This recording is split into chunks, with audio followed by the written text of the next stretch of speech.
ਵਾਹਿਗੁਰੂ ਜੀ ਕਾ ਖਾਲਸਾ ਵਾਹਿਗੁਰੂ ਜੀ ਕੀ ਫਤਿਹ। ਜਨਮ ਸਾਖੀ ਭਗਵਾਨ ਸ਼੍ਰੀ ਚੰਦਰ ਜੀ ਮਹਾਰਾਜ। ਜਗਤ ਨੂੰ ਤਾਰਨ ਵਾਸਤੇ ਬਾਬਾ ਜੀ ਦੀ ਯਾਤਰਾ। ਸ਼੍ਰੀ ਜਗਤ ਗੁਰੂ ਸ਼ਿਵ ਸਰੂਪ ਬਾਬਾ ਸ਼੍ਰੀ ਚੰਦਰ ਜੀ ਆਪਣੇ ਸਤਿਗੁਰੂ ਅਵਿਨਾਸ਼ੀ ਮੁਨੀ ਜੀ ਦੀ ਆਗਿਆ ਪ੍ਰਾਪਤ ਕਰਕੇ ਦੁਖੀ ਜਗਤ ਦੇ ਸੁਧਾਰ ਵਾਸਤੇ ਤੁਰ ਪਏ। ਪਹਿਲੇ ਤਾਂ ਪੰਜਾਬ ਦੀ ਧਰਤੀ ਦਾ ਚੱਕਰ ਕੱਟਿਆ, ਧਰਮ ਦਾ ਪ੍ਰਚਾਰ ਕੀਤਾ, ਸੰਕਟ ਦੂਰ ਕੀਤੇ, ਬੰਦੀ ਛੋੜ ਬਣ ਕੇ ਬੰਧਨਾਂ ਤੋਂ ਆਜ਼ਾਦ ਕਰਾਇਆ, ਭੁੱਲੜਾਂ ਨੂੰ ਭੁੱਲ ਵਿੱਚੋਂ ਕੱਢ ਕੇ ਅਭੁੱਲ ਕੀਤਾ, ਦੁਖੀਆਂ ਦੇ ਦੁੱਖ ਨਿਵਰਤ ਕੀਤੇ। ਗੁਰੂ ਜੀ ਦੀ ਆਗਿਆ ਅਨੁਸਾਰ ਤਿੱਬਤ, ਭੂਟਾਨ, ਨੇਪਾਲ, ਉਧਰ ਸਾਕਤ, ਵਾਮ ਮਾਰਗੀ ਤਾਂਤਰਿਕਾਂ ਦਾ ਬਹੁਤ ਪ੍ਰਚਾਰ ਚੱਲ ਰਿਹਾ ਸੀ। ਜੋ ਕੁਛ ਅਰਸਾਂ ਲਾ ਕੇ ਸੁਧਾਰ ਕੀਤਾ, ਉਸ ਪ੍ਰਭੂ ਦਾ ਰਸਤਾ ਦੱਸਿਆ, ਗੁਰਦਿਕਸ਼ਾ ਦਾ ਗਿਆਨ ਕਰਾ ਲਿਆ। ਬਹੁਤ ਸਾਰੇ ਬਾਬਾ ਜੀ ਦੇ ਸਿੱਖ ਹੋਏ, ਜੋ ਅੱਜ ਤੱਕ ਨੇਪਾਲ ਵਿੱਚ ਬਾਬਾ ਜੀ ਦੇ ਪ੍ਰਚਾਰ ਦੀ ਯਾਦਗਾਰ ਇੱਕ ਮੰਦਰ ਦੇ ਰੂਪ ਵਿੱਚ ਰੋਸ਼ਨ ਹੈ। ਇੱਕ ਨੇਪਾਲ ਦਾ ਉਦਾਸੀ ਸਾਧੂ ਸੇਵਾਦਾਸ ਹੈ। ਇੱਥੋਂ ਬਦਰੀ ਨਾਰਾਇਣ, ਉੱਥੋਂ ਕੇਦਾਰ, ਉੱਥੋਂ ਹਰਿਦੁਆਰ, ਉੱਥੋਂ ਦਿੱਲੀ, ਉੱਥੋਂ ਮਥੁਰਾ ਤੋਂ ਬਿੰਦਰਾਵਨ, ਇੱਥੋਂ ਤ੍ਰਿਬੇਣੀ, ਇੱਥੋਂ ਅਯੋਧਿਆ ਤੋਂ ਹੁੰਦੇ ਹੋਏ ਸੰਮਤ 1582 ਨੂੰ ਸ਼ਿਵਰਾਤਰੀ ਦੇ ਮੌਕੇ 'ਤੇ ਕਾਂਸ਼ੀ ਜਾ ਪਹੁੰਚੇ। ਸਭ ਥਾਂ ਧਰਮ ਦਾ ਪ੍ਰਚਾਰ ਕਰਦੇ ਹੋਏ ਜਗਨਨਾਥਪੁਰੀ, ਜਨਕਪੁਰੀ, ਹਰੀਹਰ ਖੇਤਰ ਤੋਂ ਹੁੰਦੇ ਹੋਏ ਗੋਰਖਪੁਰ ਤੋਂ ਪੰਜਾਬ ਨੂੰ ਵਰਤੇ। ਜਲੰਧਰ ਆਏ, ਇੱਥੋਂ ਰਾਵੀ ਦੇ ਕਿਨਾਰੇ ਹੁੰਦੇ ਹੋਏ ਕਰਤਾਰਪੁਰ ਮਾਤਾ ਜੀ ਦੇ ਪਾਸ ਆ ਪਹੁੰਚੇ। ਛੋਟੇ ਭਰਾ ਲਖਮੀ ਚੰਦ ਜੀ ਦਾ ਵਿਆਹ ਹੋ ਚੁੱਕਾ ਸੀ ਅਤੇ ਧਰਮਚੰਦ ਪੁੱਤਰ ਪੈਦਾ ਹੋ ਚੁੱਕਾ ਸੀ। ਕੁਝ ਗਿਣਤੀ ਦੇ ਹੀ ਦਿਨ ਕਰਤਾਰਪੁਰ ਗੁਜ਼ਾਰੇ। ਉੱਥੇ ਵੀ ਘਰ ਤੋਂ ਵਿਰਕਤ ਰਹਿ ਕੇ ਇੱਕ ਬਾਹਰ ਕਾਨਿਆਂ ਦੀ ਛੱਪਰੀ ਪਾ ਕੇ ਵਿੱਚ ਧੂਣਾ ਚੇਤਨ ਕਰਕੇ ਸਿਮਰਨ ਭਗਤੀ ਕਰਦੇ ਰਹੇ ਅਤੇ ਉਪਦੇਸ਼ ਵੀ ਸਤਸੰਗ ਦੇ ਰੂਪ ਵਿੱਚ ਹੁੰਦਾ ਰਿਹਾ। ਬਹੁਤ ਸਾਰੀਆਂ ਸੰਗਤਾਂ ਨੂੰ ਨਾਮ ਸਿਮਰਨ ਵੱਲ ਤੋਰਿਆ। ਉਪਰੰਤ ਬਾਰਠ ਨਗਰ ਵਿੱਚ ਆਣ ਨਿਵਾਸ ਕੀਤਾ। ਇਹਨਾਂ ਨੇ ਦੇਸ਼ ਰਟਣ ਦੀ ਯਾਤਰਾ ਵਿੱਚ ਕਾਬਲ, ਸਿੰਧ, ਹੈਦਰਾਬਾਦ, ਚੰਬਾ, ਕਸ਼ਮੀਰ, ਅਫਗਾਨਿਸਤਾਨ ਇਹਨਾਂ ਵਿੱਚ ਵੀ ਜਾ ਕੇ ਧਰਮ ਪ੍ਰਚਾਰ ਕੀਤਾ ਅਤੇ ਸੁਧਾਰ ਕੀਤਾ, ਉਧਾਰ ਵੀ ਕੀਤਾ। ਭਗਵਾਨ ਪਟਨੇ ਵਿੱਚ ਪਧਾਰੇ, ਗੱਜ ਅਤੇ ਗ੍ਰਾਹ ਦਾ ਪ੍ਰਸੰਗ ਵਰਣਨ ਕੀਤਾ। ਭਗਵਾਨ ਸ਼੍ਰੀ ਚੰਦਰ ਜੀ ਮਹਾਰਾਜ ਜਦ ਪਟਨੇ ਗਏ ਤਾਂ ਭਗਤ ਜਨ ਇਕੱਤਰ ਹੋ ਗਏ ਤਾਂ ਭਗਤ ਕਿਸ਼ੋਰੀ ਲਾਲ ਨੇ ਹੱਥ ਜੋੜ ਕੇ ਬੇਨਤੀ ਕੀਤੀ ਕਿ ਮਹਾਰਾਜ, ਜੋ ਗੱਜ ਅਤੇ ਗ੍ਰਾਹ ਦੀ ਕਹਾਣੀ ਪ੍ਰਚਲਿਤ ਹੈ, ਉਸ ਦਾ ਨਿਰਣਾ ਕਰਕੇ ਦੱਸੋ ਕਿ ਗੱਜ ਅਤੇ ਗ੍ਰਾਹ ਦਾ ਸਹੀ ਬਿਰਤਾਂਤ ਕਿਸ ਤਰ੍ਹਾਂ ਦਾ ਹੈ। ਗੱਜ ਕੀ ਸੀ ਅਤੇ ਗ੍ਰਾਹ ਕੀ ਸੀ? ਇਹਨਾਂ ਨੇ ਪਿਛਲੇ ਜਨਮ ਦਾ ਹਾਲ ਦੱਸੋ, ਇਹ ਕੌਣ ਸਨ, ਤਾਂ ਕਿ ਇਸ ਕਹਾਣੀ ਦਾ ਜੰਗੀ ਤਰ੍ਹਾਂ ਪ੍ਰਚਾਰ ਹੋ ਸਕੇ। ਕਿਸ਼ੋਰੀ ਲਾਲ ਦੀ ਇਹ ਬੇਨਤੀ ਸੁਣ ਕੇ ਜਗਤ ਗੁਰੂ ਕਹਿਣ ਲੱਗੇ, ਇਹ ਕਥਾ ਬੜੀ ਪੁਰਾਣੀ ਹੈ, ਅਸੀਂ ਇਸ ਦਾ ਖੁਲਾਸਾ ਕਰਕੇ ਤੁਹਾਨੂੰ ਦੱਸਦੇ ਹਾਂ। ਤ੍ਰਿਕੁਟ ਪਰਬਤ 40,000 ਕੋ ਲੰਬਾ, ਚੌੜਾ, ਉੱਚਾ, ਦੁੱਧ ਦੇ ਸਮੁੰਦਰਾਂ ਦੇ ਪਾਸ ਹੈ। ਉਸ ਦੇ 3 ਸਿੰਘ ਹਨ, ਇੱਕ ਲੋਹੇ ਦਾ, ਇੱਕ ਚਾਂਦੀ ਦਾ, ਤੀਸਰਾ ਸੋਨੇ ਦਾ ਹੈ। ਉਸ ਪਹਾੜ ਦੇ ਉੱਤੇ ਹਜ਼ਾਰਾਂ ਤਰ੍ਹਾਂ ਦੇ ਹੀਰੇ ਅਤੇ ਕੀਮਤੀ ਰਤਨ ਹਨ। ਉਹਨਾਂ ਰਤਨਾਂ ਦਾ ਬੜਾ ਪ੍ਰਕਾਸ਼ ਹੈ। ਉਸ ਪਹਾੜ ਦੇ ਉੱਤੇ ਦੇਵਤੇ, ਗੰਧਰਵ ਰਹਿ ਕੇ ਬੜੇ ਖੁਸ਼ੀ ਹੁੰਦੇ ਹਨ। ਉਸ ਪਹਾੜ ਉੱਤੇ ਕਈ ਪ੍ਰਕਾਰ ਦੇ ਜਾਨਵਰ ਵੀ ਮੌਜੂਦ ਹਨ। ਪਾਣੀ ਦੇ ਬੇਅੰਤ ਕੁੰਭ ਹਨ। ਖੁਸ਼ਬੂਦਾਰ ਫੁੱਲਾਂ ਦੀ ਮਹਿਕ ਦੂਰ ਦੂਰ ਜਾਂਦੀ ਹੈ। ਉਸ ਜਗ੍ਹਾ ਇੱਕ ਤਾਲਾਬ ਵੀ ਹੈ। ਉਸ ਤਾਲਾਬ ਵਿੱਚ ਹਜ਼ਾਰਾਂ ਪ੍ਰਕਾਰ ਦੇ ਫੁੱਲ ਲੱਗੇ ਹੋਏ ਹਨ। ਉਸ ਪਰਬਤ ਉੱਤੇ ਵਣ ਵੀ ਹੈ, ਜਿਸ ਵਣ ਵਿੱਚ ਹਜ਼ਾਰਾਂ ਹਾਥੀ ਰਹਿੰਦੇ ਹਨ। ਇੱਕ ਦਿਨ ਸਭ ਹਾਥੀਆਂ ਦਾ ਸਰਦਾਰ ਹਾਥੀ ਗਜਿੰਦਰ ਤ੍ਰਿਖਾ ਕਰਕੇ ਵਿਆਕੁਲ ਹਜ਼ਾਰਾਂ ਹਾਥੀਆਂ ਅਤੇ ਛੋਟੇ ਛੋਟੇ ਬੱਚਿਆਂ ਸਮੇਤ ਉਸ ਤਾਲਾਬ ਪਰ ਗਿਆ। ਉਸ ਹਾਥੀ ਵਿੱਚ ਬੜਾ ਬਲ ਸੀ। ਉਹ ਰਸਤੇ ਵਿੱਚ ਵੱਡੇ ਵੱਡੇ ਬ੍ਰਿਛਾਂ ਨੂੰ ਭੰਨਦਾ ਹੋਇਆ ਤਾਲਾਬ 'ਤੇ ਪੁੱਜਾ ਅਤੇ ਸਾਰੇ ਹਾਥੀਆਂ ਸਮੇਤ ਪਾਣੀ ਵਿੱਚ ਵੜ ਗਿਆ ਅਤੇ ਕਲੋਲ ਕਰਨ ਲੱਗ ਪਿਆ। ਉੱਧਰ ਉਸਦੇ ਉਧਾਰ ਦਾ ਸਮਾਂ ਨਿਕਟ ਆ ਗਿਆ। ਉਸ ਤਾਲਾਬ ਵਿੱਚ ਇੱਕ ਬੜੇ ਬਲ ਵਾਲਾ ਗ੍ਰਾਹ ਰਹਿੰਦਾ ਸੀ। ਉਸ ਗ੍ਰਾਹ ਨੇ ਹਾਥੀ ਦੀ ਇੱਕ ਲੱਤ ਪਾਣੀ ਵਿੱਚ ਫੜ ਲਈ। ਆਪਸ ਵਿੱਚ ਯੁੱਧ ਸ਼ੁਰੂ ਹੋ ਗਿਆ। ਕਦੇ ਹਾਥੀ ਗ੍ਰਾਹ ਨੂੰ ਪਾਣੀ ਤੋਂ ਬਾਹਰ ਲੈ ਆਉਂਦਾ ਸੀ ਅਤੇ ਕਦੇ ਗ੍ਰਾਹ ਹਾਥੀ ਨੂੰ ਪਾਣੀ ਵਿੱਚ ਲੈ ਜਾਂਦਾ ਸੀ। ਬੜੀ ਦੇਰ ਤੱਕ ਯੁੱਧ ਹੁੰਦਾ ਰਿਹਾ। ਅਖੀਰ ਗਜੇਂਦਰ ਬਿਹਵਲ ਹੋ ਗਿਆ ਅਤੇ ਥੱਕ ਗਿਆ ਅਤੇ ਪਾਣੀ ਵਿੱਚ ਡੁੱਬਣ ਦੇ ਕਰੀਬ ਪੁੱਜ ਗਿਆ। ਜਦ ਗਜੇਂਦਰ ਡੁੱਬਣ ਲੱਗਾ ਤਾਂ ਬਾਕੀ ਦੇ ਹਾਥੀ ਪਾਣੀ ਵਿੱਚੋਂ ਬਾਹਰ ਨਿਕਲ ਆਏ ਕਿ ਅਸੀਂ ਕਿਉਂ ਇਸ ਦੇ ਨਾਲ ਡੁੱਬ ਕੇ ਮਰੀਏ। ਜਦ ਉਸਦੀ ਹਥਨੀ ਅਤੇ ਸਾਰਾ ਪਰਿਵਾਰ ਗਜੇਂਦਰ ਨੂੰ ਇਕੱਲਾ ਛੱਡ ਕੇ ਚਲਾ ਗਿਆ ਤਾਂ ਗਜੇਂਦਰ ਬੜਾ ਉਦਾਸ ਹੋ ਗਿਆ। ਇੱਧਰ ਉੱਧਰ ਵੇਖਣ ਲੱਗਾ ਕਿ ਮੇਰੀ ਕੋਈ ਸਹਾਇਤਾ ਕਰਨ ਵਾਲਾ ਵੀ ਨਹੀਂ। ਇਹ ਮੇਰੇ ਪਿਛਲੇ ਜਨਮ ਦਾ ਕੋਈ ਪਾਪ ਹੈ ਜਿਸ ਦਾ ਫਲ ਮੈਂ ਖਾ ਰਿਹਾ ਹਾਂ। ਦੇਵਤਾ ਅਤੇ ਗੰਧਰਵ ਵੀ ਵੇਖ ਰਹੇ ਹਨ, ਕੋਈ ਵੀ ਮੇਰੀ ਮਦਦ ਨਹੀਂ ਕਰਦਾ ਹੈ। ਹੁਣ ਮੈਂ ਉਸ ਪ੍ਰਭੂ ਦੀ ਸ਼ਰਨ ਲਵਾਂ ਜੋ ਸਭ ਦਾ ਮਾਲਕ ਹੈ, ਨਹੀਂ ਤੇ ਡੁੱਬ ਜਾਵਾਂਗਾ। ਇਹ ਵਿਚਾਰ ਕਰਕੇ ਆਪਣੀ ਸੁੰਡ ਨਾਲ ਕਮਲ ਦਾ ਫੁੱਲ ਤੋੜ ਕੇ ਆਪਣੀ ਸੁੰਡ ਉੱਪਰ ਨੂੰ ਕਰਕੇ ਭਗਵਾਨ ਦੀ ਭੇਟ ਕੀਤਾ ਅਤੇ ਇੱਕ ਮਨ ਹੋ ਕੇ ਹਰੀ ਦੀ ਯਾਦ ਕਰਨ ਲੱਗਾ ਕਿ ਇਹ ਪ੍ਰਭੂ ਮੇਰੀ ਰੱਖਿਆ ਕਰ, ਮੈਂ ਆਪ ਦੀ ਸ਼ਰਨ ਹਾਂ।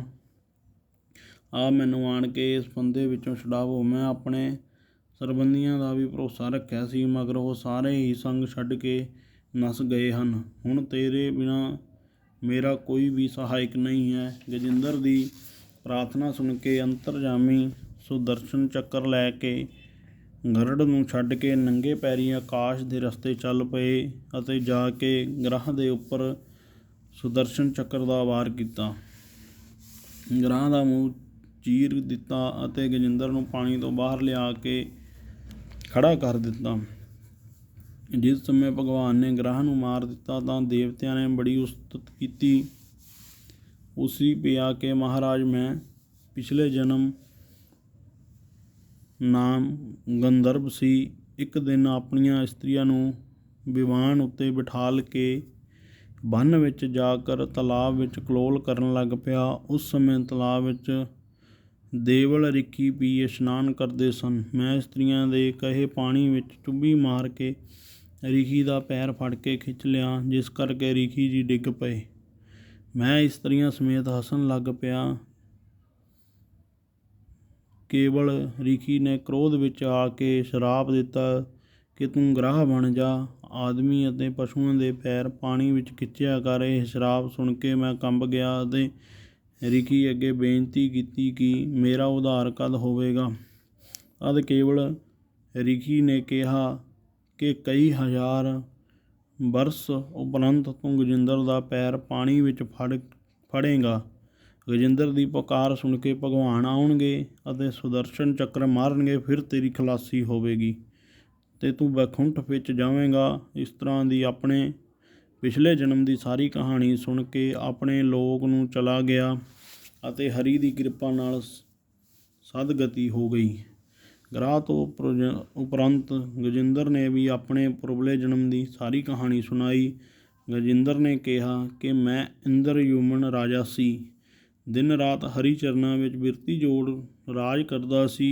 ਇੱਕ ਸਮੇਂ ਮੇਰੇ ਘਰ ਅਗਸਤ ਮੁਨੀ ਜੀ ਆਏ। ਮੈਂ ਅਗਿਆਨਤਾ ਨਾਲ ਉਹਨਾਂ ਦਾ ਆਦਰ ਨਾ ਕੀਤਾ ਤਾਂ ਮੁਨੀ ਜੀ ਕਹਿਣ ਲੱਗੇ ਕਿ ਇਹ ਰਾਜਨ, ਸ਼ਾਸਤਰ ਵਿੱਚ ਲਿਖਿਆ ਹੈ ਕਿ ਬ੍ਰਾਹਮਣ ਵਾ ਰਿਸ਼ੀ ਸ਼ਰ ਕਿਸੇ ਦੇ ਘਰ ਜਾਵੇ ਤਾਂ ਘਰ ਵਾਲਾ ਆਦਰ ਨਾ ਕਰੇ ਅਤੇ ਹੰਕਾਰ ਵਿੱਚ ਬੈਠਾ ਰਹੇ ਤਾਂ ਉਹ ਗੁਨਾਹਗਾਰ ਹੁੰਦਾ ਹੈ।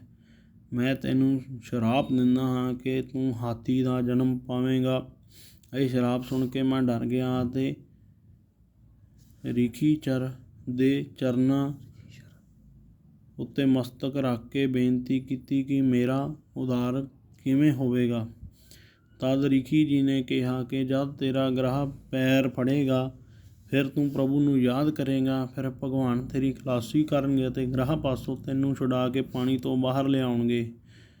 ਅੱਜ ਮੈਂ ਵੀ ਇਹ ਪ੍ਰਭੂ ਆਪ ਦਾ ਦਰਸ਼ਨ ਪਾ ਕੇ ਸੁਖੀ ਹੋ ਗਿਆ ਹਾਂ। ਉਸ ਸਮੇਂ ਗਜੇਂਦਰ ਨੇ ਭਗਵਾਨ ਦੀ ਬੜੀ ਉਸਤਤ ਕੀਤੀ ਅਤੇ ਉਪਮਾ ਕਰਦਾ ਬੈਕੁੰਠ ਧਾਮ ਪੁੱਜ ਗਿਆ। ਭਗਵਾਨ ਨੇ ਇਸ ਕਥਾ ਨੂੰ ਵਰ ਦਿੱਤਾ ਸੀ ਕਿ ਜੋ ਇਸ ਕਥਾ ਨੂੰ ਪੜ੍ਹੇਗਾ ਜਾਂ ਸੁਣੇਗਾ ਉਸ ਦੀ ਸਦਗਤੀ ਹੋਵੇਗੀ। ਸ਼੍ਰੀ ਚੰਦਰ ਜੀ ਮਹਾਰਾਜ ਨੇ ਕਿਹਾ ਕਿ ਜੋ ਗਜ ਅਤੇ ਗ੍ਰਹ ਦਾ ਪ੍ਰਸੰਨ ਪੁੱਛਿਆ ਸੀ ਕਿ ਉਹ ਸਾਰੀ ਕਥਾ ਸਰੋਤਾਂ ਗਣਾਂ ਪ੍ਰਤੀ ਸੁਣਾ ਦਿੱਤੀ ਹੈ, ਜਿਸ ਨੂੰ ਸਰਵਣ ਕਰਕੇ ਗਜ ਅਤੇ ਗ੍ਰਹ ਦੇ ਪਿਛਲੇ ਜਨਮ ਦਾ ਵੀ ਪਤਾ ਲੱਗ ਗਿਆ ਹੈ। ਇਹ ਕਹਿ ਕੇ ਜਗਤ ਗੁਰੂ ਜੀ ਨੇ ਕਥਾ ਦੀ ਸਮਾਪਤੀ ਕਰ ਦਿੱਤੀ। ਵਾਹਿਗੁਰੂ ਜੀ ਕਾ ਖਾਲਸਾ, ਵਾਹਿਗੁਰੂ ਜੀ ਕੀ ਫਤਿਹ। ਸੰਸਾਰ ਦੇ ਪਦਾਰਥ ਮਿਥਿਆ ਹਨ। ਅੱਜ ਸ਼੍ਰੀ ਭਗਵਾਨ ਚੰਦਰ ਜੀ ਨੇ ਉਪਦੇਸ਼ ਆਰੰਭ ਕਰਦਿਆਂ ਕਿਹਾ ਕਿ ਇਹ ਜੀਵ ਪਦਾਰਥਾਂ ਦੇ ਸਵਾਦ ਵਿੱਚ ਮੌਤ ਨੂੰ ਭੁਲਾ ਕੇ ਅਵੇਸਲਾ ਹੋ ਗਿਆ ਹੈ। ਇਸ ਦ੍ਰਿਸ਼ਟਾਂਤ ਦਾ ਦਿੰਦਿਆਂ ਹੋਇਆਂ ਕਿਹਾ ਕਿ ਇੱਕ ਲੱਕੜਹਾਰਾ ਜੰਗਲ ਵਿੱਚੋਂ ਲੱਕੜੀਆਂ ਕੱਟ ਕੇ ਵੇਚਣ ਜਾ ਰਿਹਾ ਸੀ। ਉਸ ਨੂੰ ਬੜੀ ਧੁੱਪ ਲੱਗੀ, ਜਿਸ ਕਰਕੇ ਉਹ ਥੱਕ ਕੇ ਬੋਝਾ ਉਤਾਰ ਕੇ ਬੈਠ ਗਿਆ ਅਤੇ ਖੂਹ ਵਿੱਚੋਂ ਪਾਣੀ ਪੀਣ ਲੱਗਾ। ਉਸਨੇ ਵੇਖਿਆ ਕਿ ਇੱਕ ਘੋੜਸਵਾਰ ਪਾਣੀ ਪੀਣ ਵਾਸਤੇ ਘੋੜਾ ਨਠਾ ਕੇ ਆ ਰਿਹਾ ਹੈ। ਤਦ ਉਸ ਵੱਲ ਵੇਖ ਕੇ ਲੱਕੜਹਾਰੇ ਨੇ ਕਿਹਾ ਕਿ ਅਗਰ ਮੇਰੇ ਪਾਸ ਵੀ ਘੋੜਾ ਹੁੰਦਾ ਤਾਂ ਮੈਂ ਵੀ ਘੋੜੇ ਦੀ ਸਵਾਰੀ ਕਰਦਾ। ਉਹ ਲੱਕੜਹਾਰਾ ਇਸੀ ਸੋਚ ਵਿੱਚ ਖੂਹ ਦੀ ਮਣ ਉੱਪਰ ਸੌਂ ਗਿਆ। ਉਸ ਲੱਕੜਹਾਰੇ ਨੂੰ ਸੁਪਨੇ ਵਿੱਚ ਘੋੜਾ ਮਿਲਿਆ, ਜਿਸ ਉੱਪਰ ਉਹ ਸਵਾਰ ਹੋ ਕੇ ਘੋੜੇ ਨੂੰ ਟਪਾਉਣ ਲੱਗਾ। ਤਦ ਉਹ ਘੋੜੇ ਤੋਂ ਡਿੱਗ ਪਿਆ। ਉਸੇ ਸੁਪਨੇ ਅਵਸਥਾ ਵਿੱਚ ਉਹ ਸੁੱਤਾ ਹੋਇਆ ਉਛਲਿਆ ਅਤੇ ਖੂਹ ਵਿੱਚ ਡਿੱਗ ਪਿਆ ਅਤੇ ਉਸਦੇ ਹੱਥ ਪੈਰ ਚੋਟਾਂ ਨਾਲ ਚਕਨਾਚੂਰ ਹੋ ਗਏ। ਭਗਵਾਨ ਨੇ ਕਿਹਾ ਕਿ ਉਸ ਲੱਕੜਹਾਰੇ ਦਾ ਘੋੜੇ ਉੱਤੇ ਸਵਾਰ ਹੋਣਾ ਝੂਠਾ ਸੀ, ਪਰ ਉਸ ਝੂਠੇ ਪਦਾਰਥ ਨੇ ਇਤਨਾ ਦੁੱਖ ਦਿੱਤਾ ਹੈ ਤਾਂ ਤੇ ਇਹ ਮਿਥਿਆ ਪਦਾਰਥ ਦੁੱਖ ਰੂਪ ਹੀ ਹਨ। ਜਿਸ ਵੇਲੇ ਉਸ ਲੱਕੜਹਾਰੇ ਨੂੰ ਖੂਹ ਵਿੱਚੋਂ ਕੱਢਣ ਲੱਗੇ ਤਾਂ ਉਸਨੇ ਕਿਹਾ ਕਿ ਮੈਂ ਤਾਂ ਸੁਪਨੇ ਵਿੱਚ ਹੀ ਘੋੜੇ ਉੱਪਰ ਚੜ੍ਹਿਆ ਸੀ, ਮੇਰੀ ਇਹ ਦਸ਼ਾ ਹੋ ਗਈ ਹੈ। ਜੋ ਲੋਕ ਰੋਜ਼ ਹੀ ਘੋੜੇ ਉੱਪਰ ਚੜ੍ਹਦੇ ਹਨ, ਉਹਨਾਂ ਦੀ ਕੀ ਹਾਲਤ ਹੋਵੇਗੀ, ਉਹ ਕਿਤਨਾ ਦੁੱਖ ਭੋਗਦੇ ਹੋਣਗੇ। ਜੀਵ ਇਹ ਸਮਝਦਾ ਹੈ ਕਿ ਜੋ ਸੁੱਖ ਮੈਂ ਸੰਸਾਰ ਵਿੱਚ ਭੋਗ ਰਿਹਾ ਹਾਂ, ਉਹ ਸੁੱਖ ਮੈਂ ਆਪਣੀ ਅਕਲ ਨਾਲ ਭੰਗ ਰਿਹਾ ਹਾਂ, ਉਹ ਸੁੱਖ ਮੈਂ ਆਪਣੀ ਅਕਲ ਨਾਲ ਭੋਗ ਰਿਹਾ ਹਾਂ। ਪਰਮਾਤਮਾ ਦੀ ਕਿਰਪਾ ਨਾਲ ਜਾਂ ਪਰਾਰਬੰਧ ਜਾਂ ਉਸ ਨੂੰ ਪ੍ਰਭੂ ਦੀ ਮਿਹਰ ਦਾ ਸਦਕਾ ਹੈ ਜੋ ਮਨੁੱਖ ਭੋਗ ਰਿਹਾ ਹੈ, ਤਾਂ ਤੇ ਉਸ ਭਗਵਾਨ ਦੀ ਪ੍ਰਾਪਤੀ ਦਾ ਸਾਧਨ ਲੱਭ ਕੇ ਮਨੁੱਖ ਨੂੰ ਉਸ ਰਸਤੇ ਪੈ ਜਾਣਾ ਚਾਹੀਦਾ ਹੈ। ਅਗਰ ਕੋਈ ਬੰਦਾ ਇੱਛਾ ਕਰਕੇ ਘਰ ਤੋਂ ਦੂਰ ਪਵੇ ਤਾਂ ਉਹ ਧੀਰੇ ਧੀਰੇ ਟਿਕਾਣੇ ਪਹੁੰਚ ਜਾਂਦਾ ਹੈ। ਕੋਈ ਬੰਦਾ ਚੱਲਦਾ ਹੋਇਆ ਥੱਕ ਜਾਂਦਾ ਹੈ ਤਾਂ ਕਿਸੇ ਤੋਂ ਰਸਤਾ ਪੁੱਛ ਲੈਂਦਾ ਹੈ। ਜਦ ਕੋਈ ਰਾਹ ਦੱਸ ਦਿੰਦਾ ਹੈ ਕਿ ਪੰਧ ਥੋੜ੍ਹਾ ਰਹਿ ਗਿਆ ਹੈ ਤਾਂ ਉਹ ਥੱਕਾ ਜਾਂਦਾ ਮੁਸਾਫਰ ਹੌਸਲਾ ਕਰਕੇ ਅਸਲ ਟਿਕਾਣੇ 'ਤੇ ਪੁੱਜ ਜਾਂਦਾ ਹੈ। ਅਗਰ ਪੂਜਾ ਪਾਠ ਭਗਤੀ ਸੱਚੇ ਮਨ ਨਾਲ ਕੀਤੀ ਜਾਵੇ ਤਾਂ ਉਹ ਪੂਜਾ ਲੋਕਾਂ ਨੂੰ ਦਿਖਾਉਣ ਵਾਲੀ ਤਾਮਸੀ ਪੂਜਾ ਹੁੰਦੀ ਹੈ। ਲੋਕਾਂ ਨੂੰ ਦਿਖਾ ਕੇ ਮਾਲਾ ਫੇਰਨੀ ਅਤੇ ਪੂਜਾ ਵੀ ਕਰਨੀ, ਇਹ ਰਾਜਸੀ ਪੂਜਾ ਹੁੰਦੀ ਹੈ। ਜੋ ਨਾਰਾਇਣ ਦੇ ਨਾਮ ਦਾਨ ਪੁੰਨ ਰੁਪਇਆ ਵੰਡਦੇ ਹਨ, ਇਹ ਇੱਕ ਸਾਤਕੀ ਪੂਜਾ ਹੈ। ਚੌਥੀ ਨਿਰਗੁਣ ਪੂਜਾ ਹੈ, ਜਿਸ ਵਿੱਚ ਮੁਕਤੀ ਦੀ ਵੀ ਇੱਛਾ ਨਾ ਹੋਣੀ। ਯੱਗ ਆਦਿ ਸ਼ੁਭ ਕਰਮ ਕਰਕੇ ਪਰਮੇਸ਼ਵਰ ਦੇ ਨਾਮ ਅਰਪਣ ਕਰ ਦੇਵੇ, ਕਿਸੇ ਵੀ ਚੀਜ਼ ਦੀ ਇੱਛਾ ਨਾ ਕਰਨੀ, ਇਹ ਸਭ ਤੋਂ ਸ੍ਰੇਸ਼ਟ ਹੈ। ਸੰਸਾਰ ਰੂਪੀ ਸਮੁੰਦਰ ਵਿੱਚੋਂ ਪਾਰ ਹੋਣ ਲਈ ਇਹ ਮਾਨਸ ਦੇ ਹੀ ਹੈ। ਇਸ ਨੂੰ ਪ੍ਰਾਪਤ ਕਰਕੇ ਸੰਤਾਂ ਦੀ ਸੰਗਤ ਕਰੇ, ਗਿਆਨ ਦੀ ਪ੍ਰਾਪਤੀ ਕਰਕੇ ਜਨਮ ਮਰਨ ਤੋਂ ਰਹਿਤ ਹੋਵੇ। ਗਿਆਨ ਦੀ ਪ੍ਰਾਪਤੀ ਵਾਸਤੇ ਕਰਮ ਕਾਂਡ ਕਰਨਾ ਅਵਸ਼ ਹੈ। ਨਿਤਨੇਮ ਪੂਜਾ ਪਾਠ ਤੀਰਥ ਇਸ਼ਨਾਨ ਮਾਤਾ ਪਿਤਾ ਦੀ ਸੇਵਾ ਆਦਿ ਕਰਨ ਤੋਂ ਅੰਤఃਕਰਨ ਸ਼ੁੱਧ ਹੁੰਦਾ ਹੈ। ਜਦ ਅੰਤঃਕਰਨ ਸ਼ੁੱਧ ਹੋ ਜਾਵੇ ਫਿਰ ਗਿਆਨ ਦੀ ਪ੍ਰਾਪਤੀ ਹੋਵੇਗੀ। ਜਿਸ ਵੇਲੇ ਗਿਆਨ ਦੀ ਪ੍ਰਾਪਤੀ ਹੋ ਜਾਂਦੀ ਹੈ ਤਾਂ ਕਰਮ ਕਾਂਡ ਆਦਿ ਕਰਨ ਦੀ ਕੋਈ ਜ਼ਰੂਰਤ ਨਹੀਂ ਰਹਿੰਦੀ। ਮਗਰ ਗਿਆਨੀ ਪੁਰਸ਼ ਲੋਕ ਮਰਿਆਦਾ ਨੂੰ ਮੁੱਖ ਰੱਖ ਕੇ ਕਰਮ ਕਾਂਡ ਦਾ ਤਿਆਗ ਨਹੀਂ ਕਰਦਾ ਹੈ, ਕਿਉਂਕਿ ਉਸ ਗਿਆਨੀ ਵੱਲ ਵੇਖ ਕੇ ਬਾਕੀ ਲੋਕ ਵੀ ਕਰਮ ਕਾਂਡ ਛੱਡ ਦੇਣਗੇ। ਇਸੇ ਵਾਸਤੇ ਹੀ ਗਿਆਨੀ ਪੁਰਸ਼ ਕਰਮ ਕਾਂਡ ਕਰਦਾ ਰਹਿੰਦਾ ਹੈ। ਤਾਂ ਤੇ ਹਰ ਜੀਵ ਨੂੰ ਈਸ਼ਵਰ ਚਿੰਤਨ ਕਰਨਾ ਚਾਹੀਦਾ ਹੈ। ਭਗਵਾਨ ਸ਼੍ਰੀ ਚੰਦਰ ਜੀ ਨੇ ਕਿਹਾ ਕਿ ਪੁਰਸ਼ ਆਪਣਾ ਆਪ ਪਛਾਣੇ ਕਿ ਮੈਂ ਕੀ ਹਾਂ। ਤੁਸੀਂ ਰੋਜ਼ ਹੀ ਉਪਦੇਸ਼ ਸੁਣਦੇ ਹੋ, ਮਗਰ ਪੂਰੇ ਫਲ ਦੀ ਪ੍ਰਾਪਤੀ ਤਦ ਹੀ ਹੋ ਸਕਦੀ ਹੈ ਜਦ ਤੁਸੀਂ ਇਸ ਉਪਦੇਸ਼ ਨੂੰ ਮਨ ਵਿੱਚ ਵਸਾ ਕੇ ਅਮਲ ਕਰੋ। ਉਹ ਪਰਮਾਤਮਾ ਤੁਹਾਡੇ ਤੋਂ ਵੱਖਰਾ ਨਹੀਂ ਹੈ, ਤੁਸੀਂ ਆਪ ਹੀ ਉਸ ਦਾ ਹੀ ਰੂਪ ਹੋ, ਮਗਰ ਅਗਿਆਨਤਾ ਕਰਕੇ ਤੁਸੀਂ ਆਪਣੇ ਆਪ ਨੂੰ ਭੁੱਲੇ ਹੋਏ ਹੋ। ਅਗਿਆਨਤਾ ਦਾ ਪਰਦਾ ਦੂਰ ਕਰਕੇ ਗਿਆਨ ਦੀ ਪ੍ਰਾਪਤੀ ਕਰਨੀ ਹੈ। ਜਦ ਗਿਆਨ ਦੀ ਪ੍ਰਾਪਤੀ ਹੋ ਗਈ ਤਾਂ ਇਹ ਜੀਵ ਆਪਣੇ ਅਸਲੀ ਸਰੂਪ ਦੀ ਪਛਾਣ ਕਰਕੇ ਨਿਰਭੈ ਹੋ ਜਾਵੇਗਾ। ਜਦ ਤੱਕ ਇਹ ਜੀਵ ਆਪਣੇ ਆਪ ਦੀ ਪਛਾਣ ਨਹੀਂ ਕਰਦਾ ਹੈ ਕਿ ਮੈਂ ਕੀ ਹਾਂ, ਤਦ ਤੱਕ ਇਸ ਜੀਵ ਨੂੰ ਮੈਂ ਲੱਗਦਾ ਹੀ ਰਹੇਗਾ। ਜਦ ਇਸਨੇ ਆਪਣੇ ਆਪ ਦੀ ਪਛਾਣ ਕਰ ਲਈ ਕਿ ਮੈਂ ਕੀ ਹਾਂ, ਫਿਰ ਸਾਰੇ ਬੰਧਨਾਂ ਤੋਂ ਰਹਿਤ ਹੋ ਜਾਵੇਗਾ। ਇਸ ਦਾ ਗਿਆਨ ਮਹਾਂਪੁਰਸ਼ਾਂ ਦੀ ਸੰਗਤ ਕਰਨ ਕਰਕੇ ਹੀ ਹੋ ਸਕਦਾ ਹੈ। ਇਹਨਾਂ ਜਿੰਦਰਿਆਂ ਦੀਆਂ ਕੁੰਜੀਆਂ ਸੰਤਾਂ ਦੇ ਪਾਸ ਹੀ ਹਨ। ਸੰਤਾਂ ਦੀ ਕਿਰਪਾ ਨਾਲ ਹੀ ਮਨੁੱਖ ਗਿਆਨ ਦੀ ਪ੍ਰਾਪਤੀ ਕਰਕੇ ਆਪਣੇ ਸਤ ਸਰੂਪ ਦੀ ਪਛਾਣ ਕਰ ਸਕਦਾ ਹੈ। ਮਿਸਾਲ ਦੇ ਤੌਰ ਉੱਤੇ ਇੱਕ ਮਿਸਤਰੀ ਜੰਗਲ ਵਿੱਚੋਂ ਲੱਕੜੀਆਂ ਕਟਵਾ ਰਿਹਾ ਸੀ। ਜਦ ਸ਼ਾਮ ਨੇੜੇ ਆ ਗਈ ਤਾਂ ਉਸ ਮਿਸਤਰੀ ਨੇ ਨੌਕਰਾਂ ਨੂੰ ਕਿਹਾ ਕਿ ਸੰਧਿਆ ਪੈਣ ਵਾਲੀ ਹੈ, ਜਲਦੀ ਕਰੋ, ਕੰਮ ਕਰਕੇ ਘਰਾਂ ਨੂੰ ਚੱਲੀਏ। ਉਸ ਜੰਗਲ ਵਿੱਚ ਸ਼ੇਰ ਦਾ ਬੱਚਾ ਰਹਿੰਦਾ ਸੀ। ਉਸਨੇ ਵੀ ਇਹ ਗੱਲ ਸੁਣ ਲਈ ਤੇ ਕਹਿਣ ਲੱਗਾ ਕਿ ਸੰਧਿਆ ਮੇਰੇ ਨਾਲੋਂ ਵੀ ਬਲਵਾਨ ਹੈ। ਇਹ ਲੋਕ ਮੇਰੇ ਪਾਸੋਂ ਨਹੀਂ ਡਰਦੇ ਹਨ, ਸੰਧਿਆ ਪਾਸੋਂ ਭੈ ਖਾਂਦੇ ਹਨ। ਜਦ ਸ਼ਾਮ ਪੈ ਗਈ, ਮਿਸਤਰੀ ਦੇ ਮਜ਼ਦੂਰ ਆਪਣੇ ਆਪਣੇ ਘਰਾਂ ਨੂੰ ਆ ਗਏ। ਸ਼ੇਰ ਦਾ ਬੱਚਾ ਡਰਦਾ ਮਾਰਿਆ ਲੱਕੜੀਆਂ ਵਿੱਚ ਹੀ ਸਹਿਮ ਕੇ ਬੈਠ ਗਿਆ। ਇੱਕ ਘੁਮਿਆਰ ਦਾ ਖੋਤਾ ਗਵਾਚ ਗਿਆ ਸੀ। ਉਹ ਖੋਤੇ ਨੂੰ ਢੂੰਡਦਾ ਹੋਇਆ ਮਿਸਤਰੀਆਂ ਦੀਆਂ ਵੱਢੀਆਂ ਹੋਈਆਂ ਲੱਕੜੀਆਂ ਵੱਲ ਆ ਗਿਆ।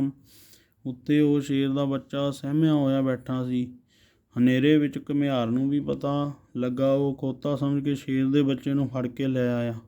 ਉਸਦੇ ਗਲ ਵਿੱਚ ਰੱਸਾ ਪਾ ਕੇ ਖੋਤਿਆਂ ਵਿੱਚ ਹੀ ਬੰਨ੍ਹ ਦਿੱਤਾ। ਦਿਨ ਚੜ੍ਹੇ ਘੁਮਿਆਰ ਨੇ ਖੋਤਿਆਂ ਉੱਤੇ ਇੱਟਾਂ ਲੱਦਣੀਆਂ ਸ਼ੁਰੂ ਕਰ ਦਿੱਤੀਆਂ। ਸਾਥ ਹੀ ਸ਼ੇਰ ਦੇ ਬੱਚੇ ਉੱਤੇ ਵੀ ਇੱਟਾਂ ਲੱਦੀਆਂ ਰਹੀਆਂ ਅਤੇ 2 ਡੰਡੇ ਮਾਰ ਕੇ ਸ਼ੇਰ ਨੂੰ ਵੀ ਅੱਗੇ ਲਾ ਲਿਆ। ਵਾਹਿਗੁਰੂ ਜੀ ਕਾ ਖਾਲਸਾ, ਵਾਹਿਗੁਰੂ ਜੀ ਕੀ ਫਤਿਹ।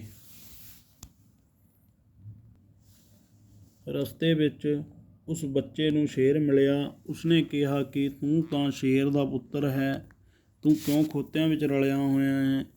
ਤਦ ਸ਼ੇਰ ਦੇ ਬੱਚੇ ਨੇ ਉੱਤਰ ਦਿੱਤਾ ਕਿ ਤੂੰ ਵੀ ਇੱਥੋਂ ਛੇਤੀ ਨੱਸ ਜਾ, ਇੱਥੇ ਸੰਧਿਆ ਬੜੀ ਬਲਵਾਨ ਹੈ, ਉਸਨੇ ਮੈਨੂੰ ਦਬਾਇਆ ਹੋਇਆ ਹੈ, ਉਹ ਤੈਨੂੰ ਵੀ ਫੜ ਲਵੇਗੀ। ਤਦ ਸ਼ੇਰ ਨੇ ਕਿਹਾ ਤੂੰ ਤਾਂ ਬੜਾ ਹੀ ਮੂਰਖ ਹੈ। ਸੰਧਿਆ ਦਾ ਨਾਮ ਸ਼ਾਮ ਦਾ ਹੈ, ਭਾਵ ਹਨੇਰੇ ਦਾ ਨਾਮ ਹੈ। ਸੰਧਿਆ ਕੋਈ ਜਾਨਵਰ ਨਹੀਂ ਹੈ। ਸੰਧਿਆ ਤੇਰੀ ਤਾਕਤ ਨਾਲੋਂ ਜ਼ਿਆਦਾ ਤਾਕਤਵਰ ਨਹੀਂ ਹੈ। ਤੂੰ ਇਸ ਸੰਕਲਪ ਨੂੰ ਦੂਰ ਕਰਕੇ ਆਪਣੇ ਸਰੂਪ ਦੀ ਪਛਾਣ ਕਰ। ਤੂੰ ਸ਼ੇਰ ਦਾ ਬੱਚਾ ਹੈ। ਇਹ ਖੋਤੇ ਤੇ ਘੁਮਿਆਰ ਤੇਰੀ ਖੁਰਾਕ ਹਨ। ਸ਼ੇਰ ਦੇ ਬੱਚੇ ਨੇ ਸ਼ੇਰ ਦੇ ਕਹੇ ਉੱਤੇ ਭਰੋਸਾ ਕਰਕੇ ਉੱਚੀ ਭੁੱਬ ਮਾਰੀ ਤੇ ਗਰਜਿਆ। ਉਸੀ ਵੇਲੇ ਖੋਤੇ ਇੱਟਾਂ ਸੱਟ ਕੇ ਨੱਸ ਗਏ। ਘੁਮਿਆਰ ਵੀ ਡਰਦਾ ਹੋਇਆ ਭੱਜ ਗਿਆ।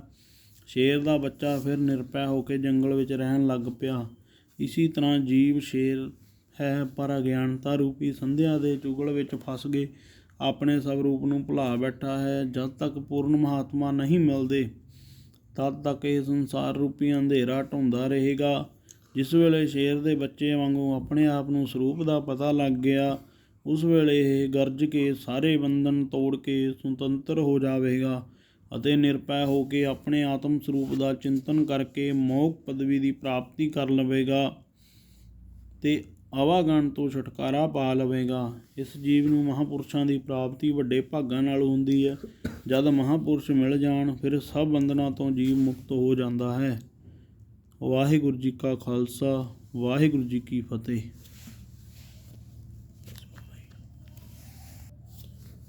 ਜਦ ਸੰਗਤ ਵੱਡੀ ਗਿਣਤੀ ਵਿੱਚ ਇਕੱਤਰ ਹੋ ਗਈ ਤਾਂ ਦੇਵ ਰਾਮ ਭਗਤ ਨੇ ਸ੍ਰੀ ਗੁਰੂ ਸ਼੍ਰੀ ਚੰਦਰ ਜੀ ਮਹਾਰਾਜ ਅੱਗੇ ਹੱਥ ਜੋੜ ਕੇ ਬੇਨਤੀ ਕੀਤੀ ਕਿ ਹੇ ਮੇਰੇ ਮਹਾਰਾਜ, ਤੁਸੀਂ ਰੋਜ਼ ਹੀ ਮਹਾਂਪੁਰਸ਼ਾਂ ਦੀ ਮਹਿਮਾ ਵਰਣਨ ਕਰਦੇ ਹੋ ਅਤੇ ਦੱਸਦੇ ਹੋ ਕਿ ਸੰਤਾਂ ਦੀ ਸੇਵਾ ਕਰਕੇ ਆਪਣਾ ਜੀਵਨ ਸਫਲ ਕਰੋ। ਅਸੀਂ ਅਗਿਆਨੀ ਹਾਂ, ਪੂਰਨ ਸੰਤਾਂ ਦੀ ਸਾਨੂੰ ਕੋਈ ਸਾਰ ਨਹੀਂ ਹੈ। ਅਸੀਂ ਤਾਂ ਆਪ ਨੂੰ ਹੀ ਸਭ ਕੁਝ ਮੰਨਦੇ ਹਾਂ। ਤੁਸੀਂ ਭਗਵਾਨ ਦਾ ਰੂਪ ਹੋ ਜੋ ਰੋਜ਼ ਹੀ ਪਾਪੀਆਂ ਦੇ ਉਧਾਰ ਲਈ ਧਰਮ ਦਾ ਉਪਦੇਸ਼ ਦਿੰਦੇ ਰਹਿੰਦੇ ਹੋ।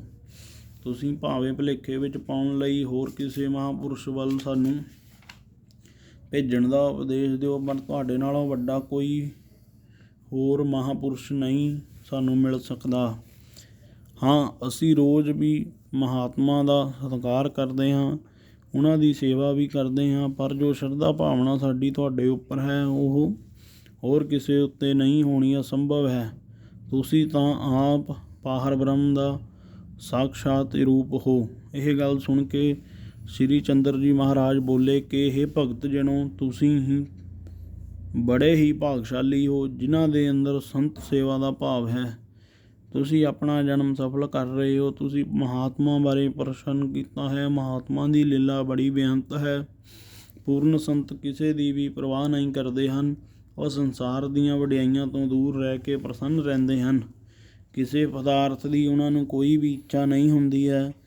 ਇੱਕ ਸਥਾਨ 'ਤੇ ਗੁਰੂ ਚੇਲਾ ਰਹਿੰਦੇ ਸਨ। ਉਹ ਦੋਵੇਂ ਬ੍ਰਹਮ ਗਿਆਨੀ ਸਨ, ਨਿਰਇਛਤ ਨਿਰਲੋਭੀ ਸਨ, ਸਾਦਗੀ ਵਿੱਚ ਆਪਣੀ ਜ਼ਿੰਦਗੀ ਢਾਲੀ ਹੋਈ ਸੀ।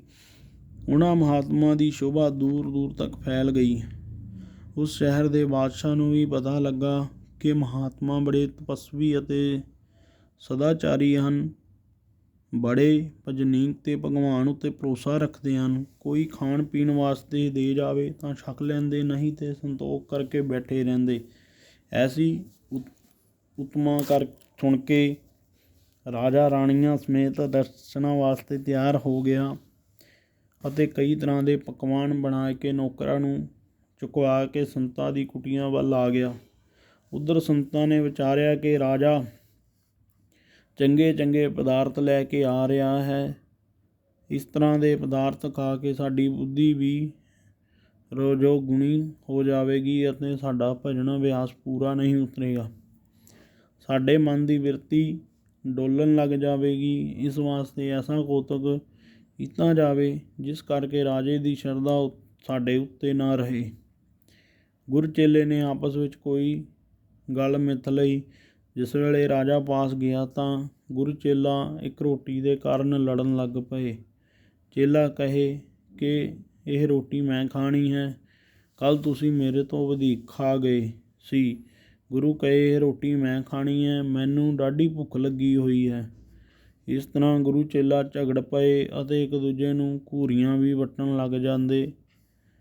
ਜਦੋਂ ਰਾਜੇ ਨੇ ਵੇਖਿਆ ਕਿ ਇਹ ਤਾਂ ਗੁਰੂ ਚੇਲਾ ਇੱਕ ਰੋਟੀ ਵਾਸਤੇ ਝਗੜ ਰਹੇ ਹਨ ਅਤੇ ਦੋਵੇਂ ਭੁੱਖੇ ਹਨ, ਇਹਨਾਂ ਪਾਸੋਂ ਮੈਨੂੰ ਕੀ ਪ੍ਰਾਪਤ ਹੋਵੇਗਾ। ਮੈਂ ਤਾਂ ਆਪਣੀ ਕਲਿਆਣ ਵਾਸਤੇ, ਸਿੱਖਿਆ ਲੈਣ ਵਾਸਤੇ ਆਇਆ ਸੀ ਤਾਂ ਕਿ ਮਹਾਂਪੁਰਸ਼ਾਂ ਦਾ ਸੰਗ ਕਰਕੇ ਮੇਰੇ ਕੀਤੇ ਅਪਰਾਧਾਂ ਦਾ ਨਾਸ਼ ਹੋ ਜਾਵੇ। ਪਰ ਇਹਨਾਂ ਸੰਤਾਂ ਨੇ ਮੇਰਾ ਪਾਰ ਉਤਾਰਾ ਕਿੱਥੇ ਕਰਨਾ ਹੈ। ਜਦ ਕਿ ਇੱਕ ਰੋਟੀ ਬਦਲੇ ਆਪ ਹੀ ਲੜ ਰਹੇ ਹਨ ਤਾਂ ਰਾਜਾ ਅਸ਼ਰਦਕ ਹੋ ਕੇ ਵਾਪਸ ਮੁੜ ਗਿਆ। ਜਿਸ ਵੇਲੇ ਰਾਜਾ ਸਾਰੇ ਪਦਾਰਥ ਲੈ ਕੇ ਚਲਾ ਗਿਆ ਤਾਂ ਗੁਰੂ ਚੇਲੇ ਨੇ ਬੜੀ ਖੁਸ਼ੀ ਮਨਾਈ ਕਿ ਸਾਡੇ ਭਜਨ ਵਿੱਚ ਵਿਘਨ ਪਾਉਣ ਵਾਲੇ ਪਦਾਰਥ ਰਾਜਾ ਸਾਥ ਹੀ ਲੈ ਗਿਆ। ਜਗਤ ਗੁਰੂ ਬੋਲੇ ਕਿ ਇਹੋ ਜਿਹੇ ਮਹਾਤਮਾ ਵੀ ਹਨ ਜਿਨ੍ਹਾਂ ਦੀ ਪਰਖ ਕੋਈ ਗਿਆਨੀ ਪੁਰਸ਼ ਹੀ ਕਰ ਸਕਦਾ ਹੈ। ਜਿਵੇਂ ਰਾਜਾ ਉਹਨਾਂ ਦੀ ਮਹਾਤਮਾ ਦੀ ਪਛਾਣ ਨਹੀਂ ਕਰ ਸਕਿਆ ਕਿਉਂਕਿ ਰਾਜੇ ਨੂੰ ਕੋਈ ਸਾਰ ਨਹੀਂ ਸੀ, ਉਹ ਸਤਸੰਗੀ ਨਹੀਂ ਸੀ। ਪਦਾਰਥ ਨੇ ਰਾਜੇ ਦੀ ਬੁੱਧੀ ਰਜੋਗੁਣੀ ਬਣਾ ਛੱਡੀ ਸੀ। ਇਹ ਸਭ ਕੁਛ ਸਤੋਗੁਣੀ ਬਿਰਤੀ ਵਾਲੇ ਪੁਰਸ਼ ਜਾਣਦੇ ਹਨ। ਰਾਜਾ ਕੀ ਜਾਣੇ ਸੰਤਾਂ ਦੀ ਮਹਿਮਾ ਨੂੰ। ਇਸ ਵਾਸਤੇ ਮਹਾਂਪੁਰਸ਼ਾਂ ਲਈ ਕਈ ਪ੍ਰਕਾਰ ਦੇ ਕੌਤਕ ਕਰ ਦਿੰਦੇ ਹਨ ਤਾਂ ਕਿ ਕਿਸੇ ਦੀ ਸਾਡੇ ਉੱਤੇ ਸ਼ਰਧਾ ਨਾ ਬਣ ਜਾਵੇ। ਕਿਉਂਕਿ ਮਹਾਤਮਾ ਦੇ ਅਨੇਕ ਮਤ ਹਨ। ਤੁਸੀਂ ਰੋਜ਼ ਹਰੀ ਜਸ ਸਰਵਣ ਕਰਦੇ ਹੋ। ਇਸ ਵਾਸਤੇ ਮਹਾਂਪੁਰਸ਼ਾਂ ਦੀ ਪਛਾਣ ਉਹਨਾਂ ਦੇ ਲੱਛਣਾਂ ਤੋਂ ਹੋ ਜਾਂਦੀ ਹੈ। ਉਹ ਲੱਛਣ ਉਹਨਾਂ ਦੇ ਪਾਸ ਕੁਝ ਕਾਲ ਰਹਿਣ ਕਰਕੇ ਹੀ ਪ੍ਰਤੀਤ ਹੁੰਦੇ ਹਨ। ਐਵੇਂ ਦੇਖਣ ਮਾਤ ਕਰਕੇ ਹੀ ਨਹੀਂ, ਵੱਡੇ ਲੱਛਣ ਇਹੀ ਹਨ ਕਿ ਵਿਦਵਾਨ ਵੀ ਹੋਵੋ ਤੇ ਬ੍ਰਹਮਨਿਸ਼ਠ ਵੀ ਹੋਵੋ। ਜਿਗਿਆਸੂ ਦੇ 5 ਪ੍ਰਕਾਰ ਦੇ ਭੇਦ ਆਦਿ ਖੰਡਨ ਕਰਕੇ ਜੀਵ ਬ੍ਰਹਮ ਦੀ ਏਕਤਾ ਰੂਪ ਗਿਆਨ ਜਣਾਉਣ ਲਈ ਸਮਰੱਥ ਹੋਵੇ ਤਥਾ ਵੈਰਾਗ ਵਿਵੇਕ ਨੂੰ ਮੁੱਖ ਰੱਖਣ ਵਾਲਾ ਹੋਵੇ। ਆਦਿ ਇਤਨਾ ਕਹਿ ਕੇ ਸ਼੍ਰੀ ਭਗਵਾਨ ਜੀ ਨੇ ਸਤਸੰਗ ਦੀ ਸਮਾਪਤੀ ਕਰ ਦਿੱਤੀ। ਵਾਹਿਗੁਰੂ ਜੀ ਕਾ ਖਾਲਸਾ, ਵਾਹਿਗੁਰੂ ਜੀ ਕੀ ਫਤਿਹ।